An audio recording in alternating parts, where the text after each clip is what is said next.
technology is always a solution in the crisis. So technology will be really handy. There are multiple areas in which this technology would be adopted. One area is in the conduction of admission tests. The other area where technology definitely will play a most important role is in the learning space. For online education to really become mainstream and enroll millions of students rather than hundreds of thousands of students, we need to have online degrees that are accredited by the various agencies.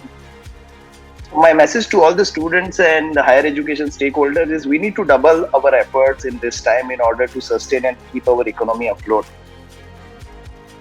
In India, we have to look at technology and education 4.0 as actually providing education to the uneducated, people who are not getting quality education. Education 3.0 was nothing but technology driven. This is now going to be a permanent feature and it's now going to figure in all the teaching learning activities of times to come.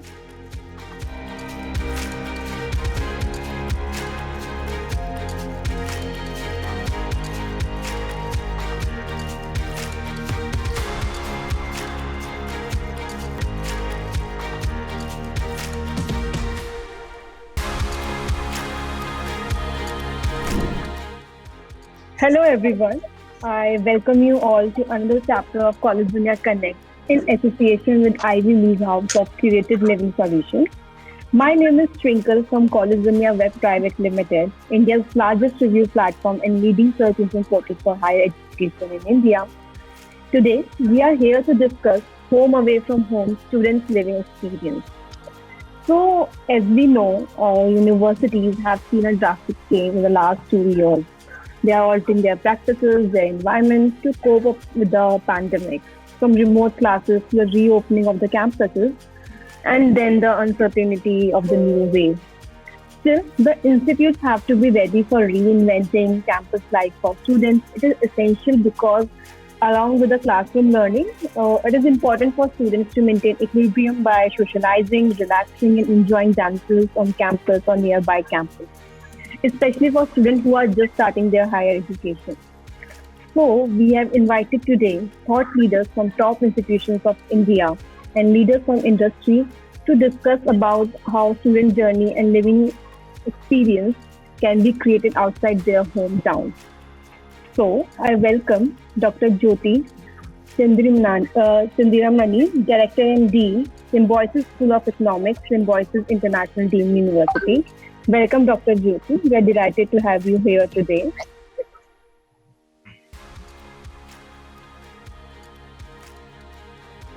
Now, I would like to welcome Dr. Pandit is not here. Dr. Anuradha Vaidya, Officiating Director, Symbiosis School of Biological Sciences, Symbiosis International Dean University. Welcome, Dr. Anuradha. Thank you, Twinkle. Thank you so much. Thanks for joining us today. Dr. Prakash H. Patil, ex-Vice Principal and ex-Dean Academic, D.Y. Patil University, Pune. Welcome, Dr. Prakash. Thanks for joining us today.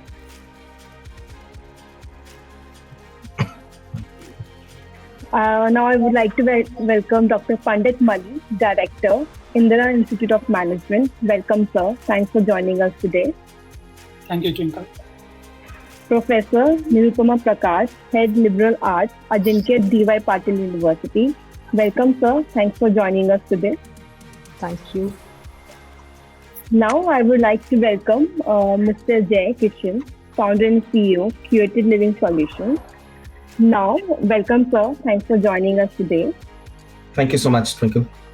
Now, I would like Mr. Jay to set the context for the discussion of our today's webinar. Over to you, Mr. Ajay. Kindly let me know in case you face any challenges.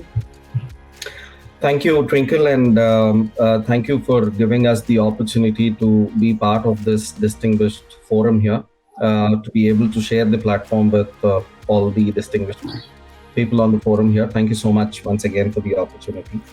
While the subject of the day is home away from home, and how the home away from home can impact the overall growth or overall prospects of the student in a student life, I would like to bring my perspective here because for that, it's important for you to know what we do.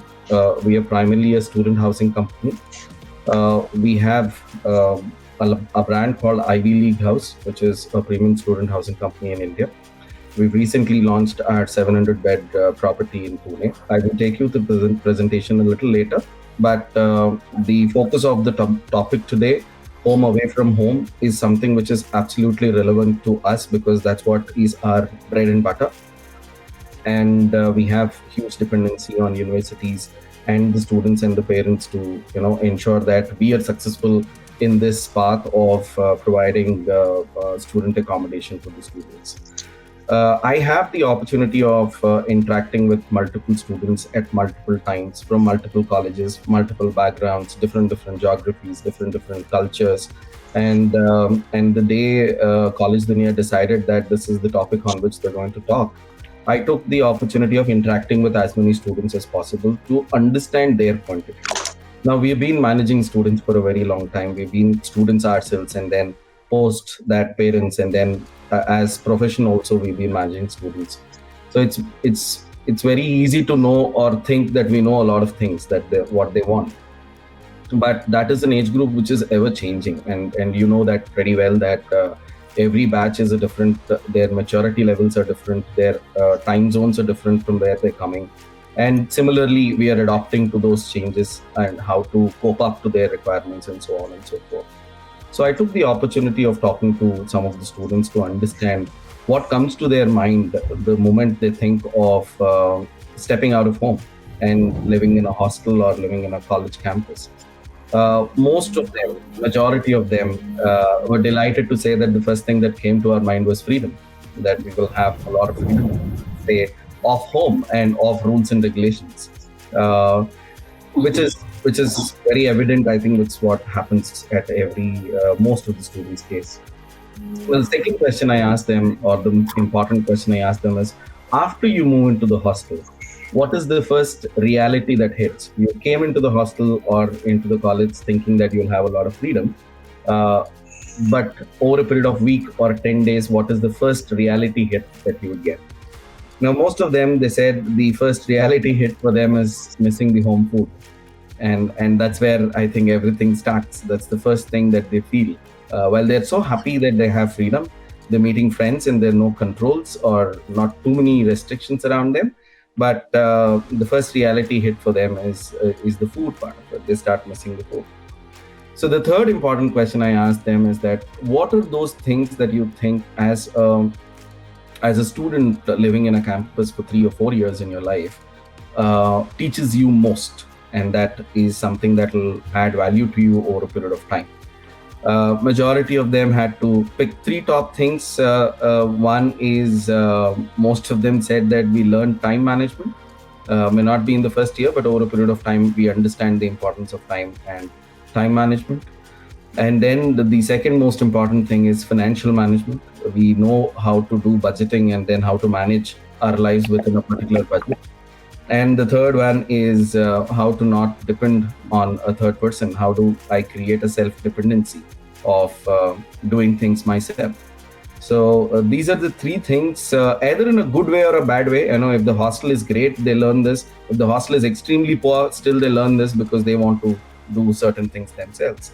So that's 3 important aspects that they have said. Now, if I have to ask them the difference between students who are living in a day scholars who are coming from home and students who live in hostels, how would they rate different and why? Only one answer they have to give. There are multiple reasons, but the topmost is that the social skills of the kids who are living outside in a hostel or a home away from home is far more better than the social skills of students who are day scholars. It's not that it is taught to them either in the college or in the hostel. It's that out of necessity they learn that particular thing. They know what to talk, when to talk, how to talk. A lot of things are dependent on how well you maintain the relationships. So they understand, again, with good experiences and bad experiences, they mature over a period of time, and what they take away is their ability to manage things and social skills in terms of interacting with people. So that's my bit that I wanted to bring to the table, and then maybe get your attention with a small video in terms of trying to show all the challenges that they would face in a college life for a student. Most of the discussion today is student point of view, so I have brought in everything from a student point of view. And post that, I'll bore you with a 5-minute presentation about our product and the services that we offer, and then the forum would be open for discussions. So bear me, I'll just share a video with you.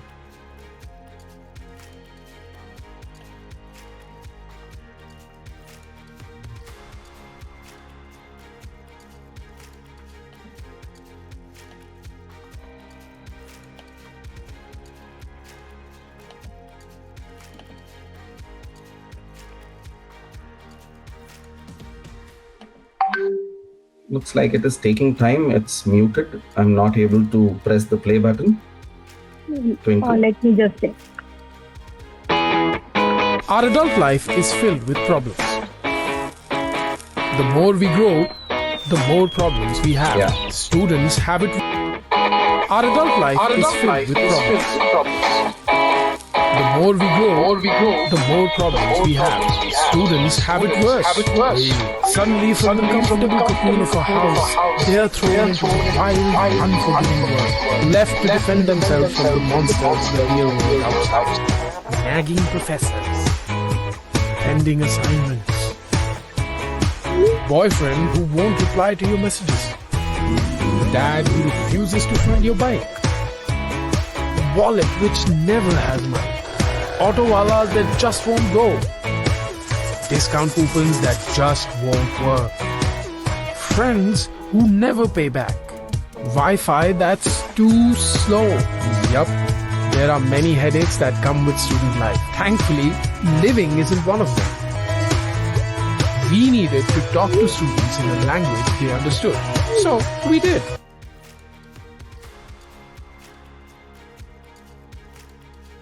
It's pretty generic, but I'm sure everybody would relate that these are the most common problems, and then one add to the other in a student's life on a daily basis. So what we have done to kind of take the cue from what they're looking at, and sorry, I think we have come through last. Just let me-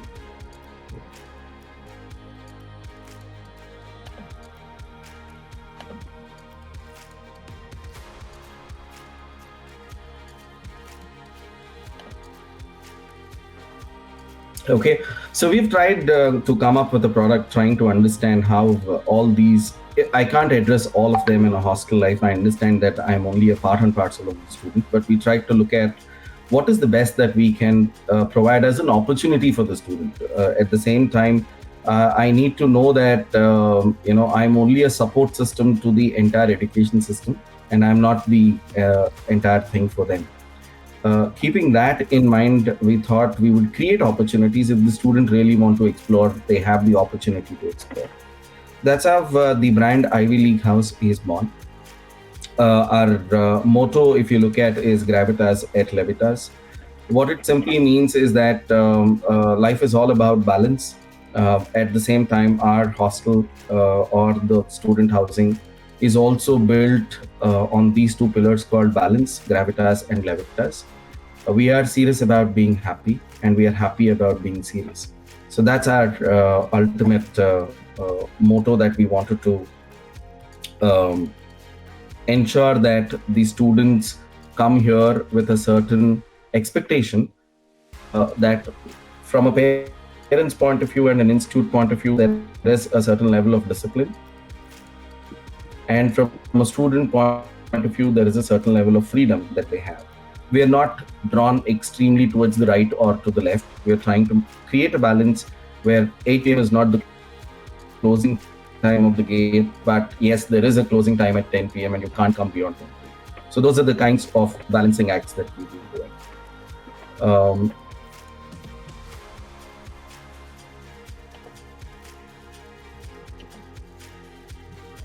Okay, I can't have the slides moving. Okay, now it is moving.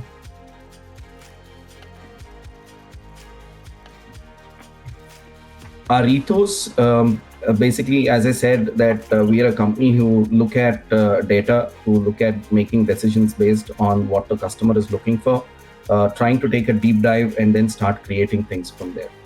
So these are not, we're very clear that one thing that made us realize the importance of a campus.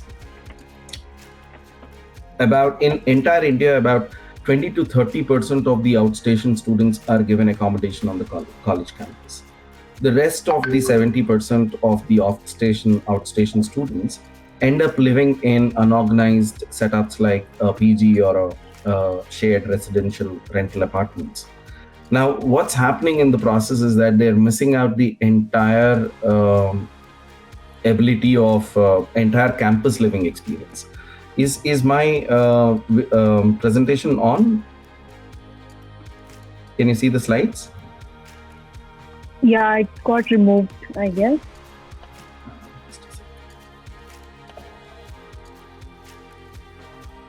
Is it visible now? Yes. Okay.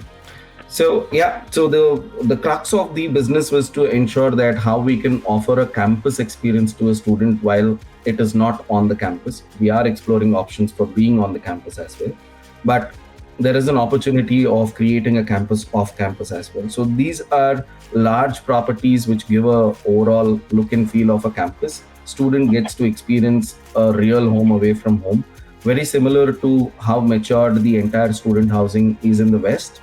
We're trying to see if that particular gap can be filled up in India. And that's the role that we are playing.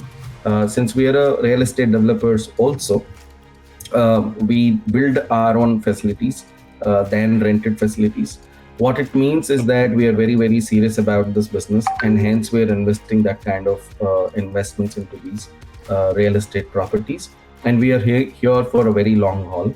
We want the universities and the colleges to look up to us as partners. That's the seriousness that we bring onto the table, and hence not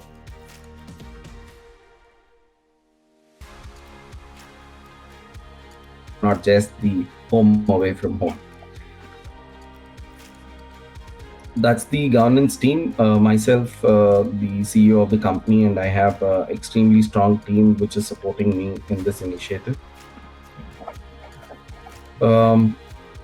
We understand, today without technology, there is nothing that can be achieved. And particularly when we are talking about a seamless management post-COVID kind of a scenario, technology plays an extremely important role.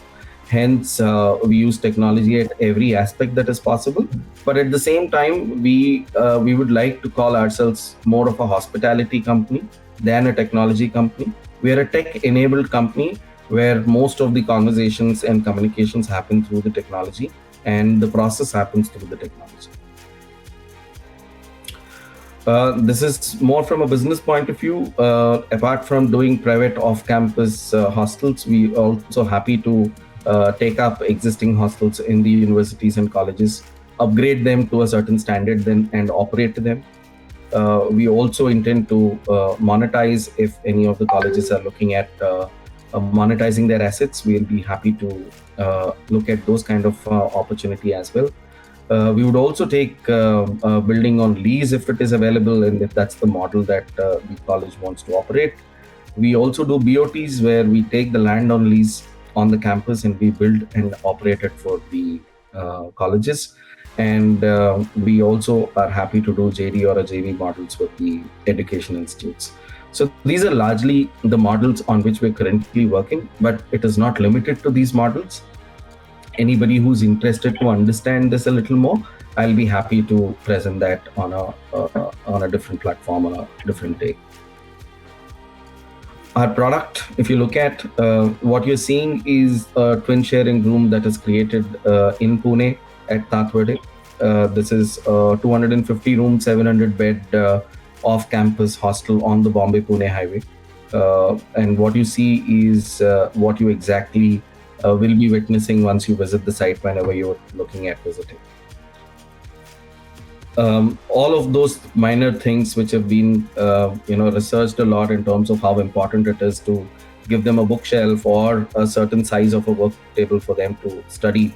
going forward, we might have more and more study from home or work from home kind of things.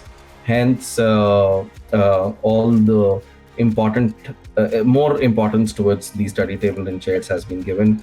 Ergonomics of the table, ergonomics of the chairs are also looked into it. We know that just bed and a chair is not enough. So wherever there's a possibility, we have created additional seating spaces. You can see a bay window behind that gives them a time to relax and have fun at the same time. So a bit economic, we've tried to do a triple chairing as well to ensure that it fits all the pockets. While they enjoy all the facilities in the common area, very similar to all of them, they don't have to shell out. If you have a budget constraint, then triple and quads are the best options that they would have. This is a quad. You need to look at it. I think there is no quad experience that has been given till now in the market. Hence, most of the people are not very keen on taking the quads.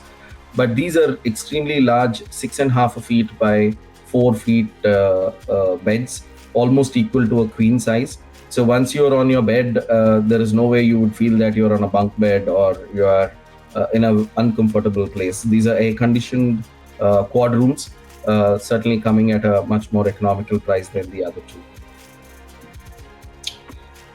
What you're looking at is kind of engagement space within the cafeteria. You will be able to huddle up in those huts that you're seeing. Any kind of a thing, be it a cultural thing or a sport thing or a education related things. These are the spaces that are created in various locations in the building for students who really, feel like sitting and doing things there. There's a library setup that we have got, while the earlier one, what you've seen is more of an entertainment, this is more of a serious studious study. This is off the cafeteria. We have the Sky Deck. The Sky Lounge is the place where we expect a lot of people. For very strange reason, I think right from my college days, the steps are something which are very, very fascinating in a college life or in a student life. Hence, the steps that you see in the background are created intentionally for the students to hang out and do things. Excuse me. Coming to operations, I think, all of us know how important it is. Technology, we have digital logs, we have digital meters, we have ticketing and feedback system, CCTV, safety, security, all of them are absolute basic necessities, and we haven't compromised on any of those aspects. As I said, we call ourselves hospitality company. So in terms of service maintenance, if you look at the housekeeping or the food or the maintenance response, is something that you would find that at par with a hotel and nothing less than a hotel. So it's not just to say that we do a daily housekeeping, it is mandatory that daily housekeeping has to happen, and that results in their overall KRAs for the staff also, which is deployed on the site. So for us, the basics are extremely important, and hygiene and safety are paramount today. However, for a hotel, if you would have witnessed that at any given point in time, the most important thing is that we need to keep it spick and span, and that runs in our DNA. We have partners. We have Spectra. We know apart from food, the second biggest lifeline for a student is internet. So to have a seamless internet experience, we have not used broadband anywhere. We've used lease lines the way the universities use lease lines or the offices use lease lines. On a similar lines, we have used lease lines so that there is no difference in the usage, be it in a peak time or a non-peak time. We have Big Basket Instant as a partner who puts up these kiosks where the food and other necessities are available 24/7 in a dispensing. We have our own F&B company by name Bishop Sweet Food Crafts, which churns out the cafeteria food, and hence the complete control on the overall food experience as such. And we do not outsource that particular activity. We have tie-up with Yulu bikes. These are electric bikes for the students if they want to commute between the hostel and the college. It becomes the most cheapest and effective mode of travel. We also have laundry services. All our fees is all inclusive. There is no plus plus mode. So all your clothes, your personal clothes, your linen, all of that is laundered twice a day, twice a week, and we also change the bed sheets for the kids so that the rooms are kept neat and hygienic. The way it is presented, we know it is a big challenge, but we also hope that when we do that over a period of a month or two, the change in the behavior of the student also comes in, and they'll start keeping it clean. Our value proposition, as we said, that we try and understand what is the requirement for the student from a service delivery point of view. From a standard point of view, we try and understand what parents are looking for in terms of safety, security, and a timely response from the guardian, that the role that we play here, and also how we can give comfort to the institute to make us their partners for a long-term discussion. So that's the property that we have, and this we hope would be the perfect home away from home. And all those problems and challenges that we have seen, we have tried to incorporate as many opportunities as possible for the students to experience it and ensure that they don't have the homesickness feeling at all. So I'm just running it through in the paucity of time. I think I've covered all of them in my earlier conversation. So we currently manage about 7,000 beds between Bangalore and Pune as a company, and then we're looking at closing around 10,000 beds by end of this financial year. Some of the hostels that we maintain or manage on the campus, Reva University in Bangalore is a large client that we have, about 3,000 beds that we manage for them. These are the other upcoming projects that we have in different parts of India. So that's about Ivy League House. Thank you so much for giving this opportunity once again, and extremely happy to be part of this forum, and happy to answer any questions that you have going forward.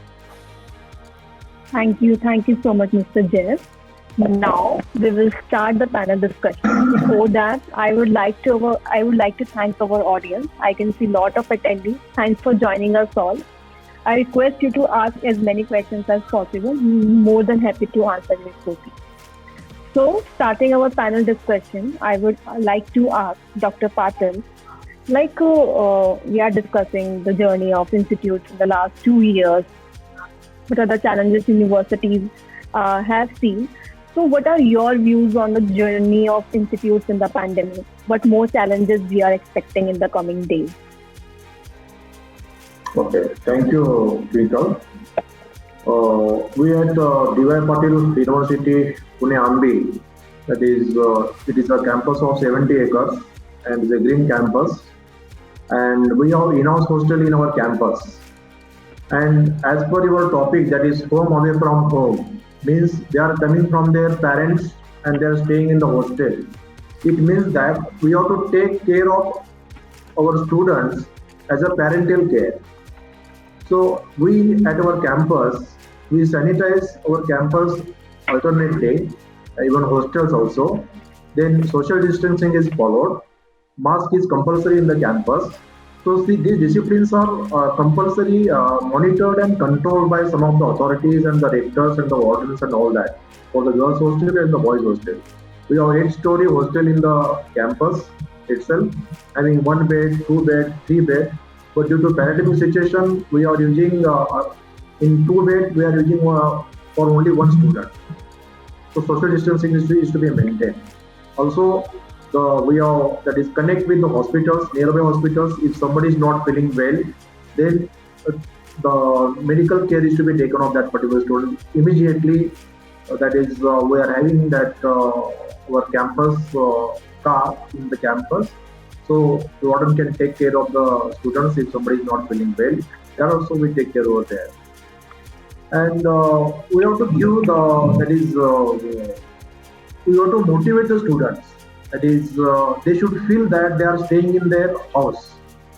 They are with their parents or they are with their family members. That type of feeling they should get, and that should be maintained in the campus. If you maintain this, definitely students will prefer to stay in the hostels, and they can improve their academics and the other activities. And we are also having this sports facility. We are having 2.5 acres cricket grounds, and because our honorable president, Dr. Vijay Patil, who is the president of Maharashtra Cricket Association, is very much loving cricket.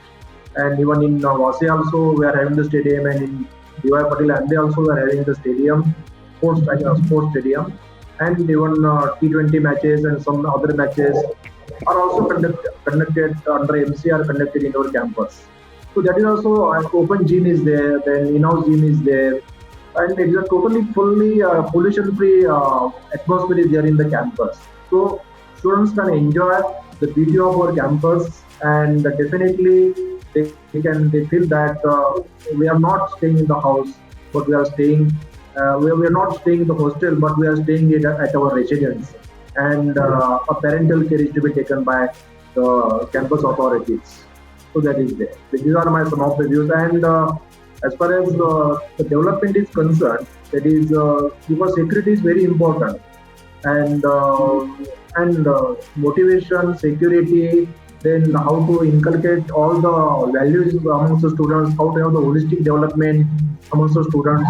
That is also very important, and we take care all these cases to be taken at our campus, and we will take it in the future also. But now it is a third wave. It is not that much serious as compared to first and second, but we have to take care, and every campus has to take care of the students as a parental care. These are my views.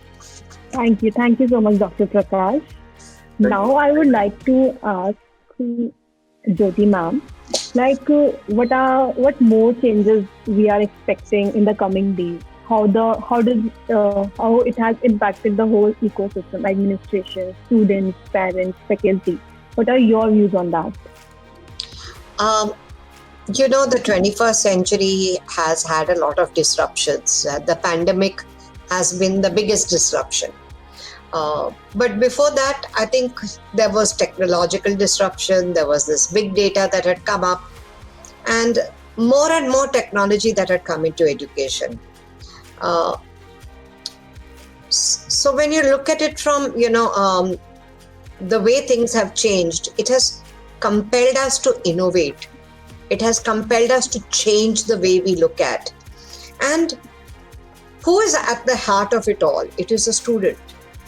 So when you're talking about the pandemic, so we are talking about a phase before COVID, during COVID, and then obviously something after COVID. So we've all become more learned or more experienced to accept disruptions and move on.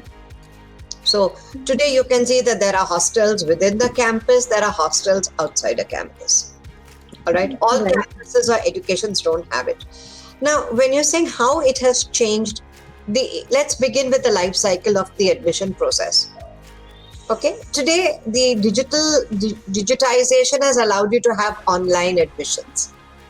Okay, otherwise people would physically come down and be here to take admissions, or you would go to another city. So there are some positive changes that have happened, and there are some challenges where sometimes, like for 2 years, nearly students have not been able to come into Maharashtra, for example. Some of them have come in, and then it varies from institution to institution. Of course, it is our responsibility whether they stay at their home, whether they are at a hostel or somewhere else, that they need to be safe and they need to feel that they can approach us. So engage is what is absolutely important. I feel any education system works on certain pillars. The pillars are very strong academics. The second pillar is very strong research, because research makes you think of critical thinking, and it makes you ask all the questions. The third is students come here for placements. Wherever they go, they want to be placed. I don't mean job-wise. They want to be placed in society globally. And when they are well placed in society as grounded personalities, they will also be able to find themselves a job. They'll become great citizens within the country and outside the country. And so home away from home, when you talk about it, has to ensure that that it's not just the stay.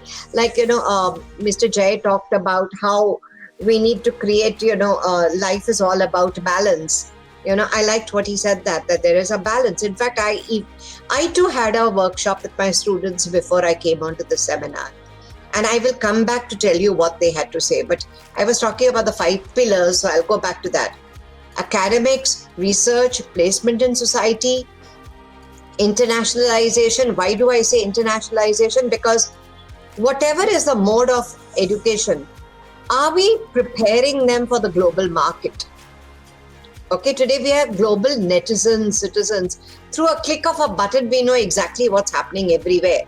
So they have to be globally accepted. Are our programs globally accepted? Also, are they benchmarked? So that is what I talk about, the internationalization. Even internationalization in terms of semester exchange today at our university even happens in the online mode. Where people could go, they have, but otherwise they are learning the experiences of what happens at an international university. Okay. And the last one is enhanced engagement. Why do students come to us? So, they come with certain expectations. Can we manage those expectations? They come to take a great learning with them. So besides academics, teaching, etc., they come to me with diversity of students. So in the diversity of students at our institution, we ensure that through the various platforms that we are teaching them, whether it is Zoom, whether it is Microsoft Teams, whatever, they break into team rooms, they collaborate, they do projects together, so that there is that diversity and interaction despite being away from home, despite being away from the institution. It's not just home away from home, it is also, being at home but close to the institution, because you have to feel the academic experience throughout. So I think the peer learning that happens over there, etc. Now, in between, when the students were allowed to come in, many of them came to see the institution. They came in the month of, November, when we felt that post Diwali it would be good to call them. Many of them are still here. And therefore, what is the responsibility of the student? The student needs to be responsible about himself, herself, wherever they are, whether they are in a hostel like Mr. Jay provides, or in PG accommodations, in our own hostels. In our own hostels, there are SOP guidelines. We are a health promoting university at Symbiosis. So we have our own guidelines for all that. We have our checkups, etc. Today, even if you may have a checkup about temperature, etc., you could be asymptomatic and things could be anyhow. So I think you have to be really, as you say, very balanced, creating equilibrium, seeing that you have a 360-degree perspective. That means from offline teaching to online teaching to hybrid, whether you are at the university, whether you're in anybody's hostel or any PG or whatever, or you are at home, the academic or the learning experience of college life should never stop. So be it extracurricular activities, be it elections, be it leadership building modules, I think everything is possible. In fact, I'm not promoting this, but I just felt that in the digital space, people could be anywhere and could come at any point of time. So I see a lot of good that comes out of it. And my last one point over here is the pandemic has become a great guru. And in this guru, what it has taught every student is how to adapt, how to adopt, how to balance their life, and how to create equilibrium in their own life. Now, there may be some who are not able to cope with it. So we do have at Symbiosis, the Symbiosis Center for Emotional Wellness. Okay, and we have had these activities through and through because mental health has become a very big aspect. We don't like to run it down. And new values have set in. The new values of management in a sustainable manner, in a resilient manner, with patience, with a lot of collaboration, etc. Resilience, patience, inclusivity, leaving no one behind. I think those kind of cooperative, collaborative principles, if they get promoted, is what's going to take students forward. And I think we at Symbiosis International Deemed University, whether it's my institution, Symbiosis School of Economics, or Anuradha G's institution, I think the same kind of principles, maybe even, where Professor Nirupama, Prakash, or Pandit Mal is coming from, they all probably have similar experiences. We just word them differently. Thank you so much, Dr. Jyoti. Now I would like to ask Professor Nirupama, like Dr. Jyoti mentioned, 5 pillars like academic, research, placement, internationalization. So what do you think, as per your views, what are the influential factors in the students' educational journey? All right. Firstly, very warm afternoon because it's quite cold in most places. So yes. A pleasant afternoon to everybody, and those who have joined us from other countries that I see in the chat box. Welcome to this forum. It's a nice platform to discuss how students have been adopting the things that have changed, after COVID. So, well, I would like to start by saying that at Ajeenkya Patil University, Pune, we had quickly drawn certain guidelines. We conducted certain researches. We conducted surveys as to what students are facing, what are the problems that students are facing, which included our own staff members. We quickly set up and we produced modules to kind of change the entire teaching learning process to take it online, so that rigor of teaching is not lost. See, finally, when a student wants to come to a particular university, they look at the rigor of academics alongside the experiences that the university provides, right? So creating that entire experience of academics is very, very important. And I think most of the universities that are here on discussion panel today have done so. So we have charted out our own guidelines so as to be able to deliver teaching and learning absolutely foolproof. Well, we did have challenges moving from one platform to another because we did have to try on a couple of things and what students could be comfortable with. But at the end of it, we all realized that there are certain platforms available, some which we had developed personally, like LMSs and other things, and we have now settled. Well, what is happening right now is every wave that we are seeing is coming up with a new challenge. Now, that's where we need to say whether universities are able to kind of quickly move and change themselves. Well, yes, most universities are able to do so, and especially in our case, we have a very robust IT system or administration which quickly trains people in order to be able to use the new platforms or the new digital technologies equally for staff and also the students. So there is very little time loss that you can see. Now, coming to another thing is, which you rightly pointed out, that how are these experiences getting created?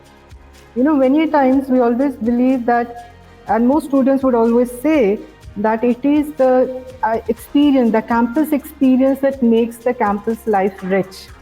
Apart from the decorative degree that we get at the end of it, it's the experience, it's the kind of network you build, it's the kind of friends you make. Correct?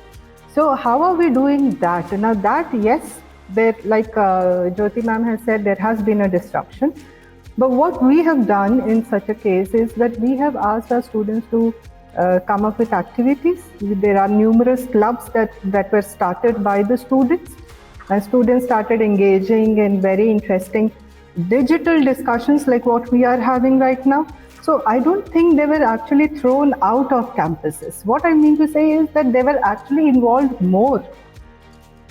They've made more friends. So in a class, probably in a school, you might have just a couple of students, but now the whole world is open to them. So I don't see that during COVID, actually they've lost something, but they have gained a lot.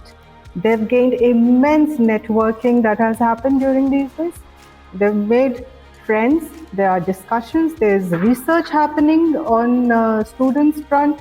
They come up with ideas. In fact, I would also like to say that some of our students have actually raised funds for the COVID victims. They got involved with NGOs. So it is not to say that a disruption like this can throw us out of gear. But a disruption like this can actually provide new opportunities. And that's what we need to grab. I think we've done that. Yeah. And I sincerely feel that all universities have taken steps in order to make these experiences richer and richer. We've moved to a classroom teaching to project-based, task-based, outcome-based, which is again the in thing. So we've evolved in this process. And we are at par with any other international university in terms of delivery. Well, I can bet on that. Yeah. Right. Thank you, Professor Nirupama, for insightful thoughts. So, taking cue from what Professor Nirupama just said, I would like to ask Dr. Pandit, how can we make sure the student development doesn't stop, whether it is academic, socializing, or exploring extracurricular activities? Dr. Jyoti also mentioned taking participation in elections. So, how we can make sure that student development doesn't stop in anywhere in the student journey in higher education?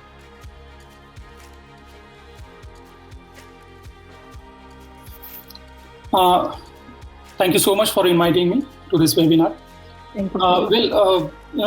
You kind of asked the question, how the journey during the COVID, had been. So I would say, it was a very challenging journey and very amazing journey, let me tell you.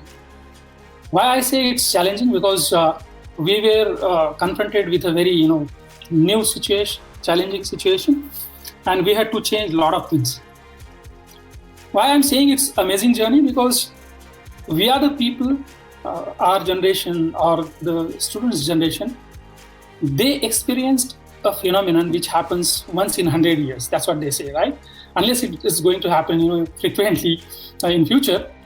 But we have experienced that. We have survived through it. We are thriving through it. So that's why, we are very, very lucky. And we are different personalities after, the post-COVID situation. So I would say it was very, amazing and challenging journey. And what we have seen that, like everybody is talking about it, all the universities, all the colleges did that. But what's going to be challenging now is we today say that we're going to be offline and the students come on campus, and suddenly there's a wave, and then we say, we are going online. So what's important now is how we can switch on and off, online and offline quickly and seamlessly, so that the students have the similar experience on online and offline mode. So that's going to be a challenging thing, and that's where probably we'll have to achieve the mastery. Second thing is what's changing now. Looking at what happened during the pandemic, probably what we would have done in next 10 years or 20 years, we have done it in last 2 years, right? The technological changes and the changes in the academic teaching learning process, etc. So everybody has adapted, whether students, teacher, or the society. And even the government, look at the way the things are changing, in the regulations. There are two things which are going to impact largely the educational institutions and the students in next 5-10 years.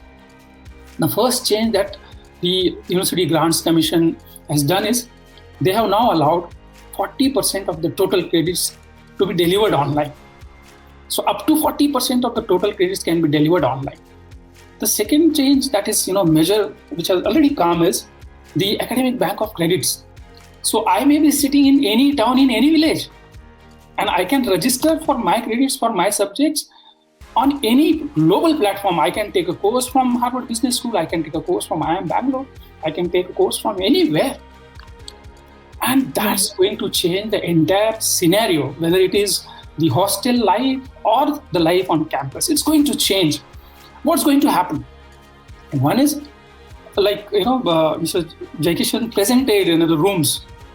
But if, 40% of the credits are to be taken online, and supposing that the students start taking 25, 30, 40% credits online, and there are two students in the same hostel or in the same home, let's say, the siblings, how are they going to meet up with this challenge? In case of hostel also, how are you going to meet up with this challenge? Because all three students will be attending the classes online and they are sitting next to each other. So it will be a kind of, call center kind of a scenario. And how do you ensure, they have that seamless experience and, it's a soundproof and the environment. So, these changes will have to be done by the companies like Ivy League houses and, by the people, by the parents also. Second thing is,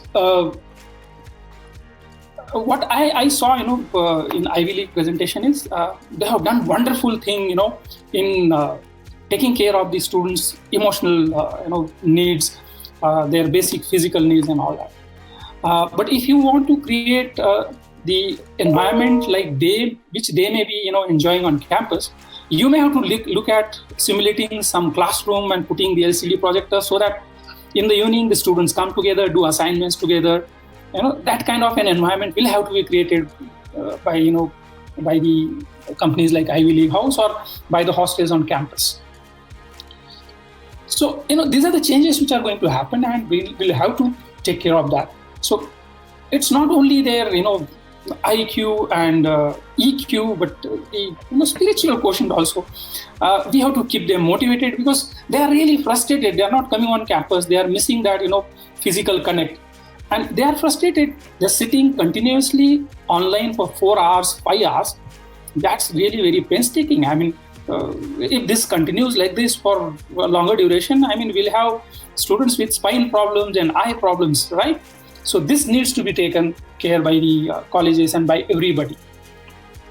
So how are we going to take care of this whole thing so that, the students' experiences taken care?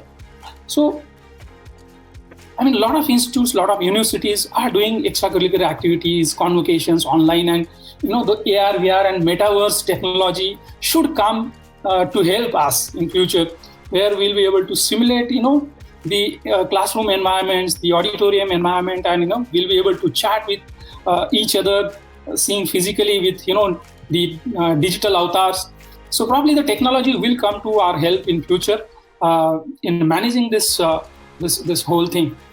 So I think we'll have to probably keep updating and upgrading ourselves continuously, because this is not going to stop. And the students are going to be now global students, right?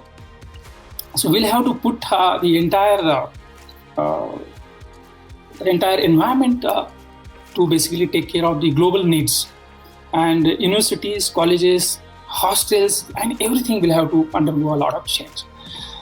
And it's also going to impact a lot of businesses. Let me tell you, if the student is going to be sitting in a house or in one city and doing the credits like that, it will impact the economy overall. So we'll have to also see which are those sectors and which are those industries which will get impacted because of this. So that's going to be important for Ivy League house company kind of people. Right? Thank you. Yes, sir. Thank you, sir, for your points and your feedback. So before coming to Dr. Anuradha, I would just like to request, since Dr. Patil has to leave for the meeting, so I would like to request closing remarks from him, or he wants to add some points in the panel discussion.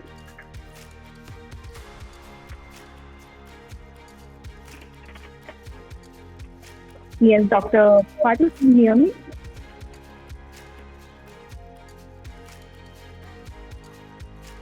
Dr. Patil? Yes, sir. Hello? Yes, sir.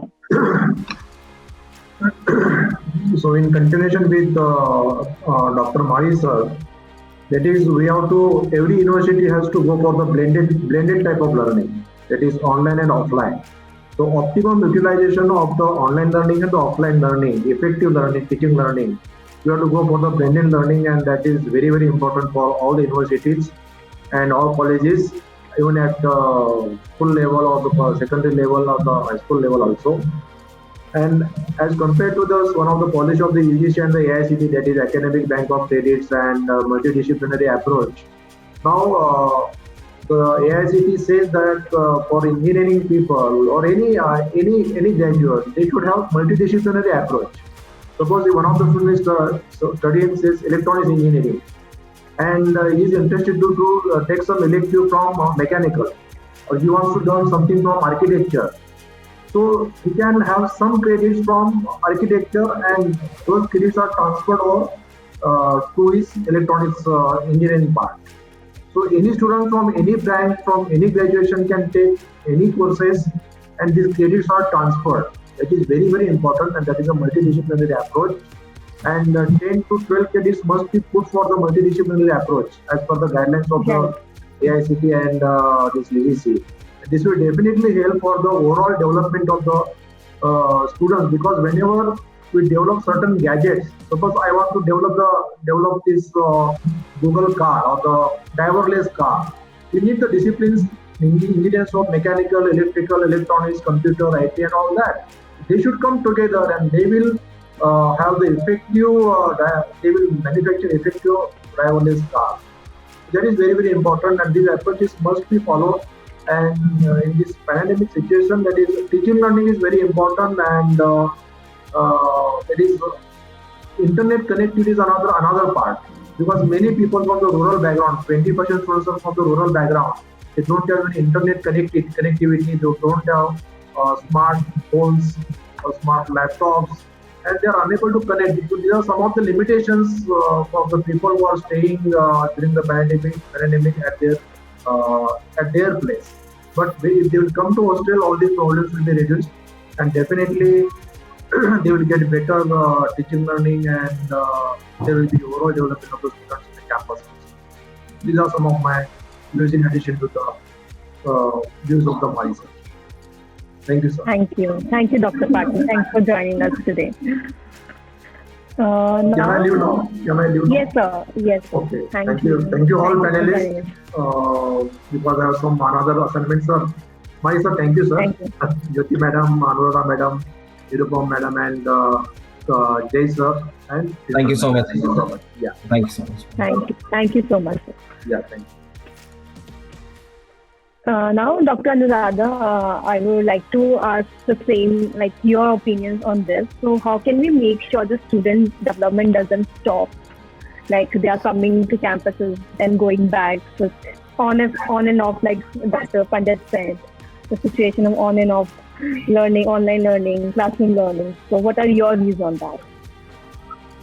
Right. So, Twinkle, I think the esteemed panelist members have covered many important points. But I would like to give a small addition from mine, because I come from a skill-based background. We come from Symbiosis School of Biological Sciences, and we do laboratory work. So we of course, the pandemic did make us much more wiser, like Jyoti ma'am said, but it made us wiser eventually. What we had to face and what we had to go through was something that all of us were not prepared for. We were taken by shock. We didn't know how to respond. We didn't know what to do. And since we come from a skill-based background where laboratory work is very, very important, and today the entire world knows the importance of scientific research and scientific acumen, because without that we would not have vaccines. I mean, the amount of work the scientists and the researchers around the globe, they put in so much of effort that in a year's time they were able to come with different kinds of vaccines, right? Very, very important to save us as a species. Once again we have conquered over the virus or over the microbial world, if I may say. So we had to face a very different set of challenges. We learned from it, and ultimately we had to, we understood that what kind of the way forward is for us. For us, everything cannot be online. We cannot teach laboratory practicals online. We have to see that students come to the labs, come to the institute, so they get that, hand-holding, where they are able to do hands-on training and able to learn, because that's going to be their future. if they just read everything online, or they are they are attending classes online, but if they cannot understand how to conduct simple practicals for their future, whether they want to go into pharmaceutical companies or whether they want to join PhD programs, so we had to definitely face these challenges, and like all of us agree to that. When we come across challenges, we think, we ponder, we grow, and we come out with solutions. We are very, very good. Human race is extremely, evolved to come out with solutions, especially to imminent problems. So we did that. Our university gave us, a very good support. Like Jyoti ma'am said, we are a health promoting university. We understand the importance of the safety of the students, the safety of the faculty members, the safety of the staff members. We were able to, come out with specific protocols, of course, which were along with that of the UGC guidelines. And fortunately, we were able to definitely conduct the practicals. I mean, whatever small breaks that we got, we all of us know that students are ready to come and suddenly they are supposed to be going back. So I think that is one aspect that we still have to really, really brush up, how are we going to conduct these skill-based programs eventually? We are in a post-pandemic, almost in a post-pandemic era, and soon it will be an endemic disease, okay, right?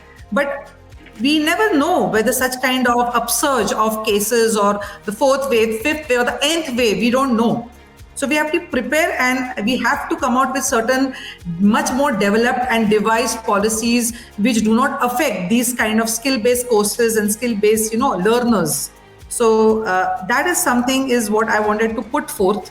Otherwise, I think most of the aspects have been definitely covered by all the esteemed members, and a special reference to Mr. Challa. I think it's excellent what you're doing. I'm not aware that something like this existed. And that's very important, that clean, neat, and housing where students can feel safe, parents can feel safe for the students to come and live. I think it's an excellent initiative that that you're doing, and I will also circulate it amongst my students so that they are aware about it. Although we have excellent hostel facilities on campus, I must say that. I know that. With that, Dr. Radha, thank you for that. Yes. Yeah. Thank you, Dr. So that's Anuradha. my few words. Thank you so much. Thank you so much for your thoughts. Now I would like to request Professor Nirupama, like we have discussed university journey, student journey, how can we make student journey impactful? Like talking about the precaution, I would like to take the discussion towards like what kind of precautionary measures need to be taken at institution level to ensure the safety of the students. Like when they come back or already have been there in the campus, how can we make sure that students are safe in this pandemic? Right. Well, of course, to begin with, I think we should strictly adhere to the protocols laid down by the respective states and the district collectorates. So that being one, I think universities also should have their own system, an inbuilt foolproof system, in order to ensure that all students are healthy while they are on campus and also after they reach home, of course. But when they come to campuses, we ensure that all of them had doubly vaccinated, and those who had a vaccination which was pending in just due course, we arranged certain drives, vaccination drives on campus, and we got all our students, including our foreign nationals, vaccinated over here. We ensured that there is a mentor who is taking care of them. Like ma'am said, that it is also about the mental health well-being, and COVID has definitely shifted our attention to this one aspect. So we've had 24/7 counselors who were available online, and we also had the student buddies, whom actually students could call and speak to if they wanted to speak to somebody. And especially for liberal arts, we have a very beautiful psychology department, and most of our students act as counselors, student counselors. I wouldn't say very technically, but yes, they would listen to another student and try and guide them. Oh, this is how you need to go about, or let's meet up, let's give it a talk, let's chat it up. and things like those, and these really helped. So both at the organization level and also at the level of students, there were a number of initiatives that we took. And I have to praise my entire school and also the students and the management to be able to have contained this within campus. So we've not had many numbers as well, and we have sort of, because of the precautionary measures that we've taken. Then things like that are mandatory, sanitization at each point and each level. Then we didn't use any biometrics. Our lifts and other common areas were sanitized regularly. These are some of the measures I'm sure all of us have taken. But apart from that, yes, mental health well-being is what needed a lot of attention, and we took care of that. Yeah. So when students came, we also had some quarantine rooms in our hostel. So they had to quarantine themselves. The whole thing gets sanitized. There's a whole procedure. So I don't think that would be necessary here. But yes, we have an on-campus infirmary. We have nurses station. Then we have doctors on call and resident doctors to be able to take care in case somebody feels that they have symptoms. So these things I think have helped on the whole to contain the situation within campuses. Thank you, Thank you, Professor Nirupama. Now, I would like to ask Mr. Jay, like you are from this industry, and ma'am has just explained what precautionary measures universities have been taking. So can you add like how Ivy League House making sure that rooms are properly sanitized and they are proper COVID protocols? So students and parents are satisfied where they are sending their kids, and students and themselves are satisfied with all the facilities available at the PGA or the property. Thank you for asking this question, Twinkle. So at Ivy League House, as I tried explaining earlier, to take a specific view on COVID and what are the COVID-related protocols that we're taking. How do we ensure that we are, trying to be doing our best with respect to the students? First and foremost is that if the student has the eligibility, it is mandatory that before they even enter, they need to show us the 100% vaccination or even one vaccination that they have to do. Or if not both of them, at least an RT-PCR test has to be conducted before they enter the campus. Now, I think that's what largely a campus brings as a benefit, whether it is a university campus or a hostel campus. When you're staying inside a campus, a lot of these things can be implemented more effectively than staying independently outside, where you're taking a public transport to come to the college, or you're living in another place where there are 100 other people coming in and moving out. Now, as a principal, 95% of our staff are stationed in the campus. What it means is they don't move out end of the shift and come in. Everybody is stationed within the campus. Everybody is 100% vaccinated. I think it's only the security guards who are not stationed 100% on the campus. However, their interaction is very limited. They do not come anywhere inside the premises. Hence, that is the only staff which is moving in and out, but otherwise rest everybody is in-house. So that's one way of containing the overall virus to ensure that it doesn't happen through us while the students have the opportunity of going out and coming in. Sanitization is something that happens twice a week across the entire property, be it rooms or the common areas, as a standard protocol. Then we have isolation rooms. We have ensured that it's a new property. We've just opened in the month of November this year. So while we had 700 beds, we only have about 100 odd students because most of them do not know their admissions or the opening times and so on and so forth. So hence we have also took the opportunity of putting only one student in every room. In a twin sharing room, there is only one person. We have not given the other bed to the other person. There are certain students who are very keen that they want to stay together. So both of them are close friends and they have come here to stay together. So we've allowed, but they have an option of staying independently in a separate room and maintaining that kind of a social distancing that they want. We have a complete block, which is a block of 6 rooms where we have isolation rooms. One is in terms of somebody who's already in a quarantine because they have turned positive. So there is a separate room for them. And students who are seen along with them in the last 24 hours or 48 hours, who needs to be isolated, they are either isolated in the same room where they're staying, or they're moved to this block so that they don't further spread the virus into the property. So that's the second important aspect that we do. And then we have 100% kits in terms of how do we manage the kids who are in the quarantine for about a week or 10 days. How do we ensure that those rooms are also cleaned and my staff is safe doing that particular activity? So on a rotation basis, there is only one staff. This is something that we have learned from the nursing staffing that happens in hospitals, how they allocate nurses to the pandemic floors and non-pandemic floors. Similarly, we have started adopting that system of how we allocate housekeeping staff to the pandemic floor and the normal floors. We don't mix them. They're there for complete 1 week so that they're not coming on a daily basis between these two areas. So that's another mode of ensuring that there is absolute hygiene. We have a tie-up with the nearest hospital for any kind of an emergency.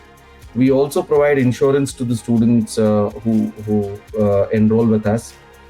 We're in the final steps of doing that, so that in case of an emergency, there is no dependency or there is no second thought about about the financial situation. There is a certain basic insurance of about ₹1,00,000 per bed is something that we have considered, so that initial treatment and response time can be much more quicker to the students.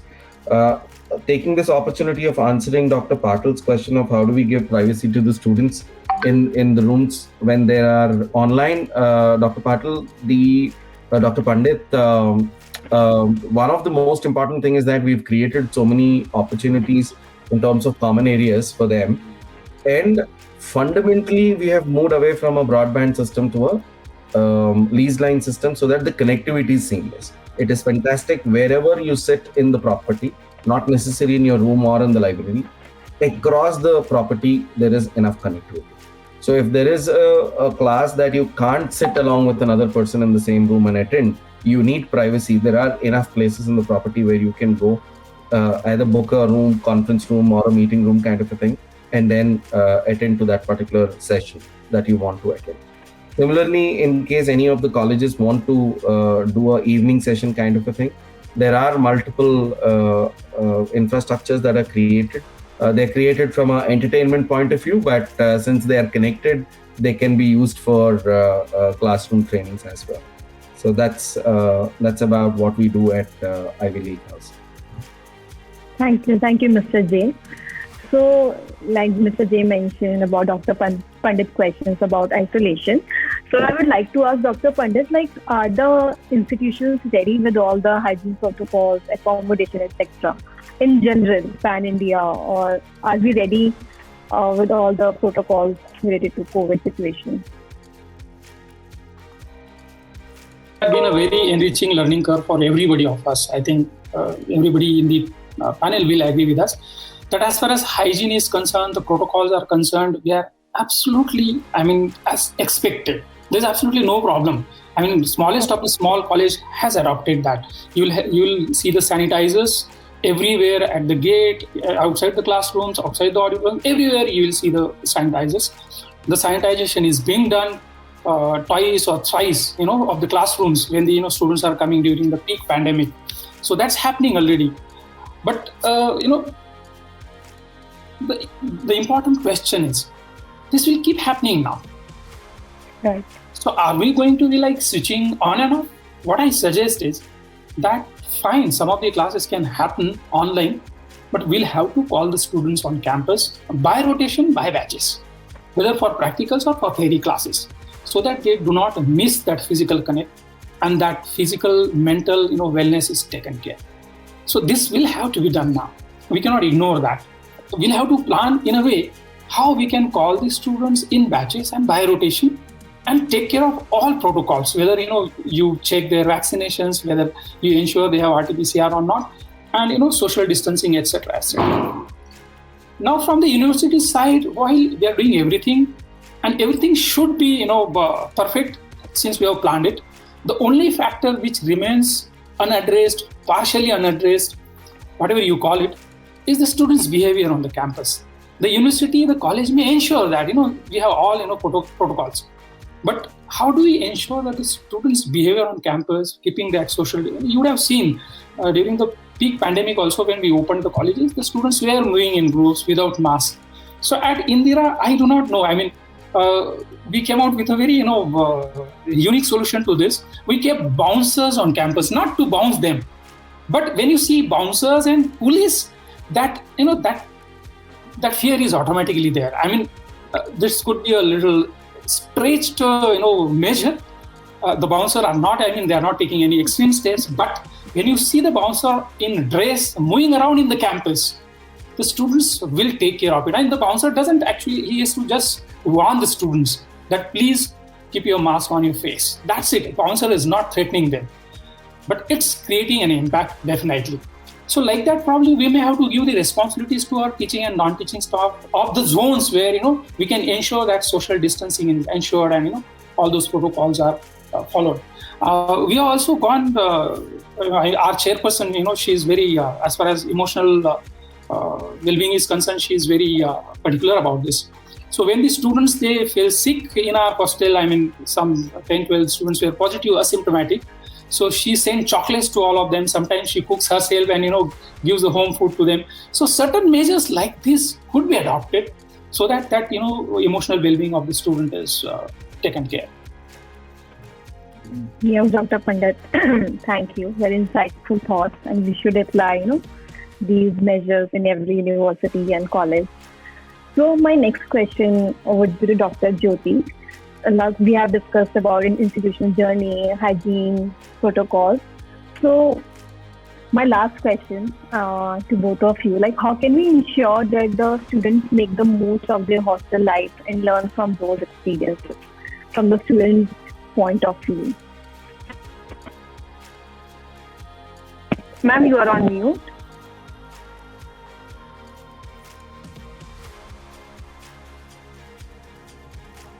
Yes.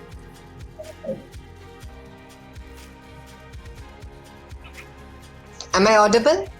Yes, ma'am. Okay, thank you. You said, how could students enjoy hostel life? In fact, at this junction, I think that question is a little misplaced because they could be in hostel or they could not. Like Anuradha ji said that her course is mandated that students, like if we have a hospital, so you can't have future doctors who don't come to the, to the medical college to learn.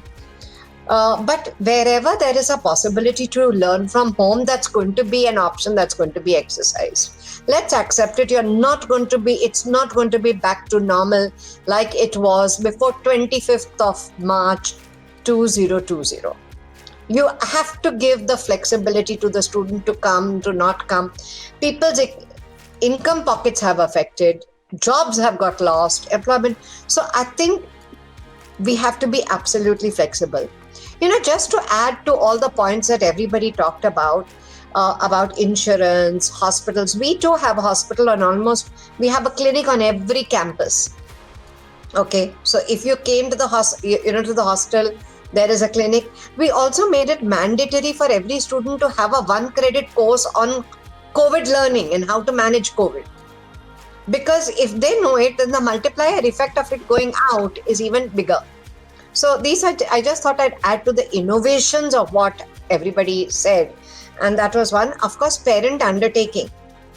All right, that parents say, yes, we are willing to, because much as we can be guiding them, as Dr. Pandit said, and we also had the earlier person saying, that how do you control student behavior? So undertaking, you have to instill the sense of responsibility into them. So one thing that COVID has done has taught the students that the ball lies in their court. They're going to drive. Technology allows us to have lectures and it is recorded. It's there in the drive. You come, you watch it, you are not there, you can see it. From our end, everything has to be delivered. but the student has to take that extra effort. So I think a lot of that initiative has to be now on the student.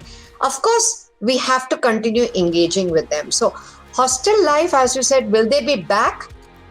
It will vary from course to course. But some of my pointers, here that go is whether in hostel or at home. Dr. Pandit also talked about how you have the academic bank of credit. Is the future education going to be more inclusive? Because a person can sit at home in a village. If he has the technology, he can get that same kind of a course being at home. I mean, as an economist, I look at equity. And there is, as it is a divide between public education and a private education, a digital divide, inequity in education. So I'm very hopeful that somebody can sit at home with meager resources, can also learn. For me, that's the greatest learning and challenge that I'm looking forward to, that everybody has the equity of opportunity to learn. I look at that very, very positively. Okay. And therefore, I keep thinking that, what are we supposed to be in the future? How are we going to be? We have to be student-centric. There is no question about that. They are at the core of our whole being, but not just as service providers, all right, but as people who will instill value, help them to adapt, help them to adopt, help them to have the right, attitude. One thing that I came across when I was just thinking today, what has this done? What has the pandemic done? It is like a catalyst modeling simulation. It has put you through an exercise and you have to learn how you're going to survive it. A typical person who joins the NDA, National Defense Academy, he is taught how to save the nation. He's supposed to. Now, you may be in a forest. So I remember one of my students saying, ma'am, you won't believe it. I learned to eat a snake because when I would survive in the forest and I can't go anywhere, I have to learn to survive and eat it because I have to do, I am the defense personnel of the nation. So I call this whole situation that we have to have simulation. The simulation becomes, it's like a catalyst, like a model, which will help students adapt themselves. And besides being student-centric, technology is going to play a big role. Technology has been a disruptor. Old models are going to go, all right?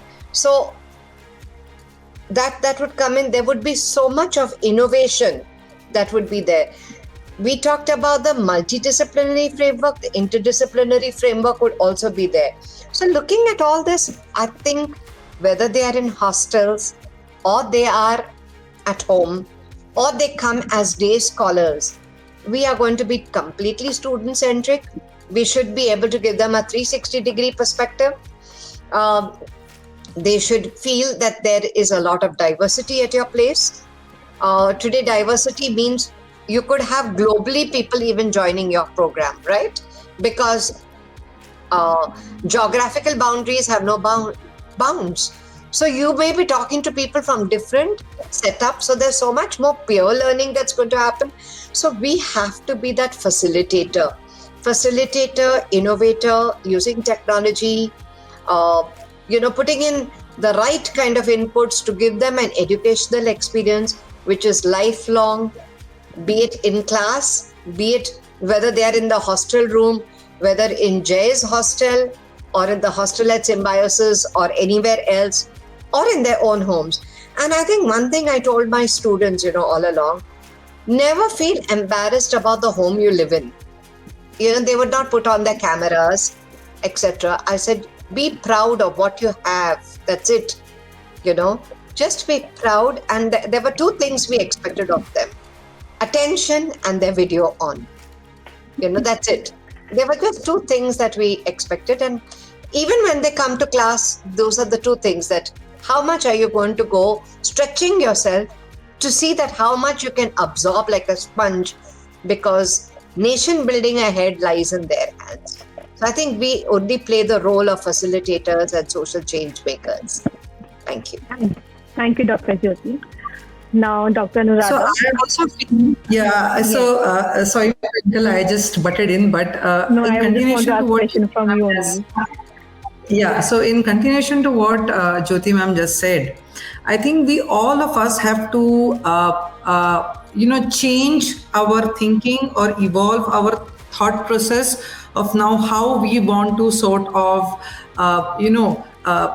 develop our students or develop their personality at a physical level, of course, but also at a mental level, because COVID has changed everything.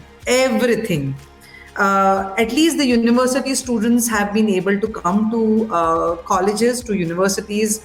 But I would, even though we're talking about, students' living experiences, especially with respect to university students or graduate students, but we should also not forget that we have a whole huge, population of very young children who are still confined to their homes.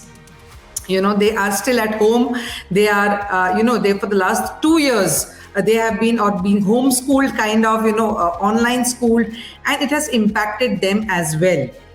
So we have to now start thinking, we have to start evolving, so that our education, which is a 360 development, 360-degree development for our students. Not only we take care of the university students, of course, who are going to ultimately be the nation runners, but we also cannot ignore the school going children who are right now confined at home and who are soon going to step into university, and they should not get the shock of their lives, or they should not feel that they're disconnected, because they have not been able to interact with their teachers, they have not been able to interact with their friends. Of course, on one hand, we have certain very positive aspects which has been put forth and discussed at this platform, but there are certain aspects which we have not really kind of traded into. Especially when I discussed with my students, they said, "Ma, online learning, everything, the university has managed in a fantastic way. We are very, very happy about it. We also manage our laboratory slots. But we still have this disconnection. We have not been able to understand it. We have not been able to get to know our faculty members. We have not been able to spend that much of time with our peers. So I think we are not doing bad at all. Again, I said, as an entire nation, we are kind of moving ahead, but we also need to keep evaluating, reassessing, rethinking, and remodifying our entire policies, so that we keep, we are in sync with what are the pertinent questions which are coming and which are changing every 3 months or every 6 months. So we cannot stop, we cannot rest. We have to just keep modifying and we have to keep moving. Like life must go on, the show must go on, and that has to, that's an ongoing process, and we have to continue doing that. That's all I would like to say from my end. Thank you so much, Dr. Anuradha. Now, thanks for all the insightful thoughts by all the panelists. Now, I would like to end the discussion, but before that, I would like to request Mr. Jain for his quick closing remarks for the session. You are on mute, Mr. Jain. Sorry. Yes. Thank you again, and thank you everyone for giving us the opportunity of presenting ourselves. We all, as discussed today, and then we've been seeing that for the last 2 years, the importance or the learning is that, change is the continuous thing, and we need to, as Madam Dr. Jyoti said, adopt and adapt to the situation. I think while this used to be a hard sell earlier, saying that we need to be prepared for change, now I think it has become part of everybody's system that we need to be looking forward to challenges. Life is all about new challenges, and then how do we overcome together, and how do we surpass that particular phase and move into the new future. I think is something that is clearly visible to everybody now, and everybody's open to that kind of a thought process, come out of their comfort levels and then explore something more. All I can say from my end is that we are here to support the students. We're looking at how we can be part and parcel of their overall growth in Pune and various other locations that we're going to come up with. And we'll be looking forward for collaborations and these kind of discussions with teams like you. Thank you once again for the opportunity. Thank you so much, Mr. Jay. Thank you all. It was really an enlightening, insightful session. Looking forward to connecting with you all again. Thank you. Stay safe and take care. Bye-bye. Thank you all. Stay safe. Stay safe. Thank you. Yeah, thank you everyone. Pleasure meeting everyone here. Yeah, it was a pleasure. Thank Same you. here. Likewise. Thank you. Thank you so much. Well time managed. Yes, Twinkle, well done. Thank you. Thank you, Collegedunia. Yeah. Thank you so much. Take care. Thank you. Bye-bye. Bye-bye.